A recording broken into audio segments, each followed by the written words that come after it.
আসসালামু আলাইকুম ওয়া রাহমাতুল্লাহ।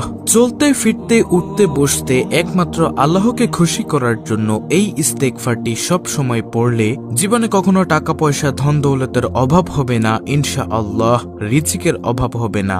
প্রিয় দর্শক, অনেক পরিবার এমন আছে সন্তানও ইনকাম করে এবং বাবাও ইনকাম করে, কিন্তু সংসারে সব সময় অভাব অনটন লেগেই থাকে, টানাপোড়া লেগেই থাকে, অভাবের কারণে খুব কষ্ট পাচ্ছে।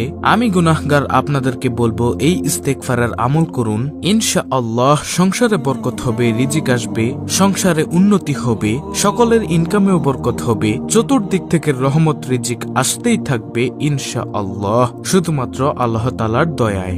ঋণ থাকলে ঋণ পরিশোধ হবে, পাহাড় সমান ঋণ থাকলেও আল্লাহ গায়েবী ভাবে ঋণ পরিশোধ করার তৌফিক দিবেন ইনশাআল্লাহ। প্রিয় দর্শক, যাদের সন্তান হয় না, অনেক ডাক্তার দেখিয়েছেন, অনেক টাকা খরচ করেছেন, অনেক দান সদকা করেছেন, তারপরও সন্তান হয় না, এই ইস্তেগফারের আমল করুন, ইনশাআল্লাহ সন্তান হবেই। সর্বোপরি কথা হলো জীবনের সকল সমস্যার সমাধান হবেই ইনশাআল্লাহ এই ইস্তেগফারের আমলের মাধ্যমে।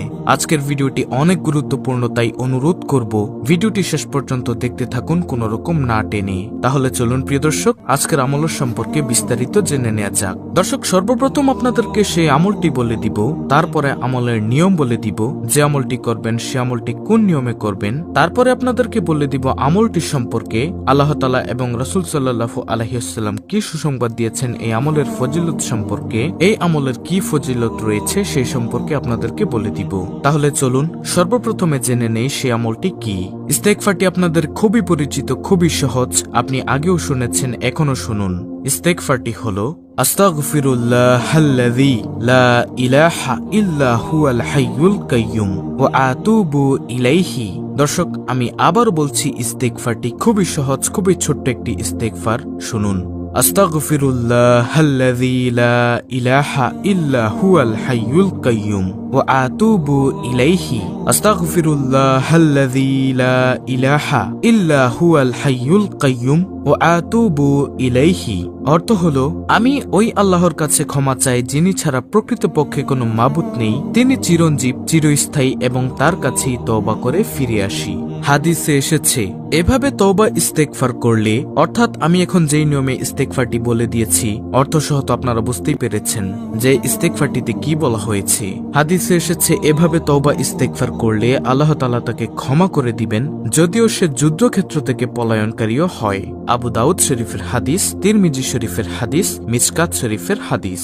দর্শক, এতক্ষণ শুনলেন সেই ইস্তেগফারটি কি, এখন শুনুন ইস্তেগফারটি আপনি কখন পড়বেন, কিভাবে পড়বেন, ইস্তেগফারের আমলটি আপনি কোন নিয়মে করবেন। শুনুন, সকাল সন্ধ্যায় অর্থাৎ ফজর ও মাগরিবের নামাজের পর কমপক্ষে 100 বার এই ইস্তেগফারটি পড়বেন, অর্থাৎ ফজরের নামাজের পর এই ইস্তেগফারটি 100 বার পড়বেন এবং মাগরিবের নামাজের পরে এই ইস্তেগফারটি 100 বার পড়বেন। আস্তাগফিরুল্লাহাল্লাযী লা ইলাহা ইল্লা হুয়াল হাইয়ুল কাইয়্যুম ওয়া আতুবু ইলাইহি।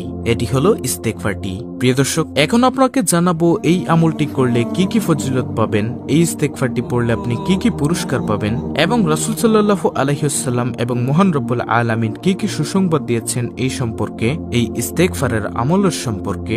তাহলে শুনুন। একবার হযরত হাসান বসরী রহমাতুল্লাহির কাছে এক ব্যক্তি জানালো, আমার ফসলে খরা লেগেছে, অনেকদিন যাবৎ বৃষ্টি হচ্ছে না, আমাকে আমল দিন। হাসান বসরী রহমাতুল্লাহি তাকে বললেন, তুমি বেশি বেশি ইস্তেগফার করো, যদি তুমি বেশি বেশি ইস্তেগফার করো তাহলে তোমার এই সমস্যার সমাধান হবে, আল্লাহ তাআলা উপকারী বৃষ্টি দিবেন ইনশাআল্লাহ। কিছুক্ষণ পর আরেক ব্যক্তি এসে অভিযোগ পেশ করলো, আমি গরিব, আমি অসহায়, অভাবের কারণে খুব কষ্ট পাচ্ছি, আমাকে রিজিকের আমল দিন। হাসান বসরী রহমাতুল্লাহি তাকেও বললেন, তুমি বেশি বেশি ইস্তেগফার করো, ইস্তেগফার করলে রিজিক প্রশস্ত হবে, অভাব দূর হবে, অভাবের কারণে কষ্ট পেতে হবে না ইনশাআল্লাহ। প্রিয় দর্শক, এমনই ভাবে অপর এক ব্যক্তি এসে সন্তান হওয়ার আমল চাইলে তিনি বললেন, ইস্তেগফার করো, তুমি যদি বেশি বেশি ইস্তেগফার করো তাহলে আল্লাহ রাব্বুল আলামিন ইস্তেগফারের বরকতে তোমাকে নেককার সলিহীন সন্তান দান করবেন, কারণ স্বয়ং আল্লাহ তাআলা ওয়াদা করেছেন। সুবহানাল্লাহ। উপস্থিত ছাত্ররা জিজ্ঞাসা করলো, সবাইকে এক পরামর্শই দিলেন যে, বিখ্যাত তাবেঈ হাসান বসরী রহমাতুল্লাহি বললেন, ও আমার ছাত্ররা তোমরা শোনো, আমি নিজের পক্ষ থেকে কিছুই বলিনি, এটা বরং আল্লাহ তাআলা তার কোরআনে শিখিয়েছেন।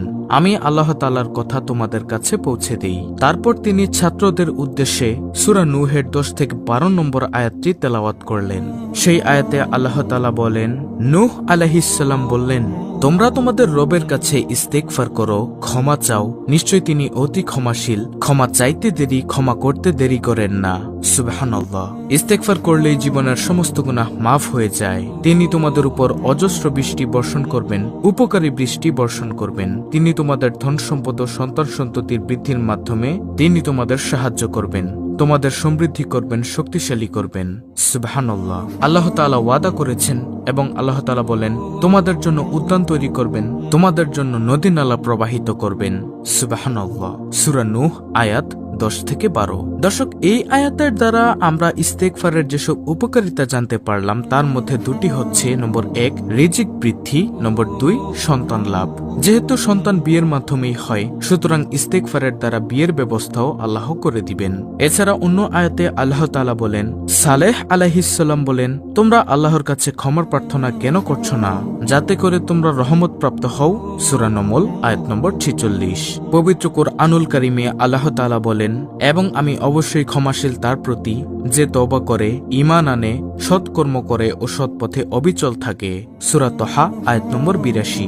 আরেক আয়াতে এসেছে, যে ব্যক্তি কোনো মন্দ কাজ করে ফেলে বা নিজের প্রতি জুলুম করে বসে, তারপর আল্লাহর কাছে ক্ষমা চায়, সে অবশ্যই আল্লাহকে অতি ক্ষমাশীল পরম দয়ালুই পাবে। সূরা নিসা আয়াত নম্বর 110। দর্শক, পবিত্র কুরআন ও সুন্নাহর আলোকে ইস্তেগফারের ফজিলতগুলো শুনুন। নম্বর 1 গুনাহ মাফ হয়ে যায়। 2 ইস্তেগফারের মাধ্যমে বালা মুসিবত দূর হয়। 3 রিজিক প্রশস্ত হয়। 4 পরিবারে শান্তি আসে। 5 শরীরে ঈমানী শক্তি বৃদ্ধি পায়। 6 হৃদয় স্বচ্ছ ও নির্মল হয়। 7 আল্লাহর সন্তুষ্টি অর্জন হয়। 8 চিন্তা পেরেশানি দূর হয়। 9 রহমতের বৃষ্টি বর্ষিত হয়। 10 সুসন্তান লাভ হয়। 11 নদী নালা প্রবাহিত হয়। 12 সম্মানিতদের সম্মান বৃদ্ধি হয়। 13 আজাব গজব থেকে মুক্তি পাওয়া যায়। 14 মুস্তাজাবুদ দাওয়ার গুণ অর্জন হয়। অর্থাৎ ইস্তেগফারকারী এমন হয়ে যাবেন, যখন তিনি কোনো দোয়া করবেন আল্লাহ তাআলা তা কবুল করবেন। নম্বর 15 সর্বশেষে পরকালে জান্নাত লাভ হয়। দর্শক, ইস্তেগফারটি আমি আবার বলে দিচ্ছি, ছোট্ট একটি ইস্তেগফার, আপনি স্ক্রিনশট নিয়ে নিন। আস্তাগফিরুল্লাহাল্লাযী লা ইলাহা ইল্লা হুয়াল হাইয়ুল কাইয়্যুম ওয়া আতুবু ইলাইহি। আপনারা ফজর ও মাগরিবের নামাজের পরে 100 বার করে পড়বেন। এছাড়া আর সারা দিনে চলতে ফিরতে উঠতে বসতে এই ইস্তেগফারটি জবানে জারি রাখুন। প্রতিনিয়ত ইস্তেগফার পাঠ করতেই থাকুন, তাহলে জীবনের সমস্ত গুনাহ মাফ হবে। আল্লাহ চাইলেই আপনাদেরকে ক্ষমা করে দিবেন। জীবনের সকল সমস্যার সমাধান হবে, গুনাহ মুক্ত জীবন লাভ করবেন ইনশাআল্লাহ। দোয়া কবুল হবে, দুঃখ কষ্ট পেরেশানি হতাশা দূর হবে, রহমতের বৃষ্টি বর্ষিত হবে, সন্তান সন্ততি যাদের হয় না তাদের সন্তান সন্ততি হবে। ইস্তেগফারের যে কত ফজিলত তা আপনাদেরকে এক ভিডিওতে বলে শেষ করা যাবে না। আমাদের এই চ্যানেলটি ইসলামের আলো চ্যানেলটিতে ইস্তেগফারের ফজিলত সম্পর্কে অনেক ভিডিও আছে, ইস্তেগফারের আমল সম্পর্কে অনেক ভিডিও আছে, আপনি চাইলে চ্যানেলটিতে ঘুরে দেখে আসতে পারেন। আজকের ভিডিওটি অত্যন্ত গুরুত্বপূর্ণ একটি ভিডিও। ভিডিওটি ভালো লাগলে অবশ্যই চ্যানেলটিকে সাবস্ক্রাইব করে পাশে থাকা বেল বাটন অল বাজিয়ে দিবেন। ভিডিওটিতে একটি লাইক দিবেন এবং কমেন্টে আমিন লিখবেন এবং অন্য মুসলিম ভাই বোনদের কাছে ভিডিওটি শেয়ার করে দিবেন, যেন তারাও আজকের এই ইস্তেগফারের আমলের ভিডিওটি দেখে শিখে করতে পারে। আল্লাহ রাব্বুল আলামিন আমাদের সকলকে নিয়মিত ইস্তেগফারের